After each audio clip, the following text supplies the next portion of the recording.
Bukod sa araw-araw na gawain, may isang gawain na kailangang gawin ng hindi mabilisan.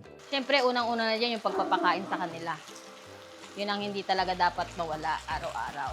Paglilinis ng kulungan nila. Siyempre, kailangan malinis yung kulungan nila para hindi sila magkaroon ng sugat, saka para hindi sila mabaho. Pangatlo, paglilinis ng paligid, pagtatanggal ng tae, paggagarapata. Siyempre, pagkain.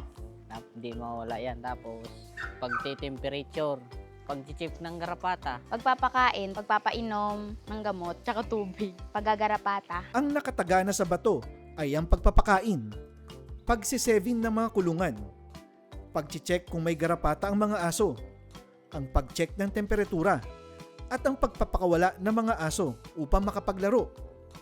At higit sa lahat, ang pagpupulot ng poop sa cage at sa ground. Ang ibig sabihin ng checklist ng grooming, nandun yung pagsusuklay sa aso, pagpapaligo, paglilinis ng tenga, tapos yung paggagarapata. Ang naka-group by category, yung mga senior, gaya ni Tala, ni Dilim, sila Abu, sila Orange, tapos sila Chico. Tapos, yung sunod naman, yung second generation A, yun yung mga anak ni Orange, kasama dun sila Senyora, tapos sila Kobe. Tapos sa second generation B, yun naman yung anak ni Abu.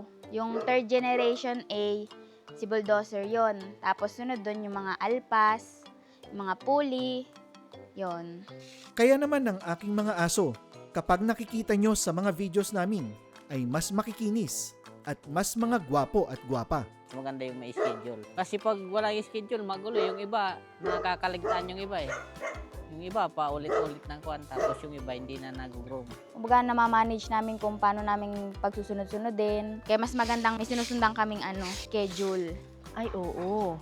Hindi kami nangangapa. Pag nag-groom, sino kaya gugroom natin? Sino ka ito ba o ito? Eh ngayon, hindi na kami nangangapa. Kung sino lang yung dapat nakalagay sa schedule, yun lang yung dapat naming gagalawin. Wala nang iba. Yun lang po sa ngayon at maraming salamat sa panonood. Papel mo ba yan? Sandali lang nga, Ate Ces. Kailangan ko ng kodigo. Okay yun.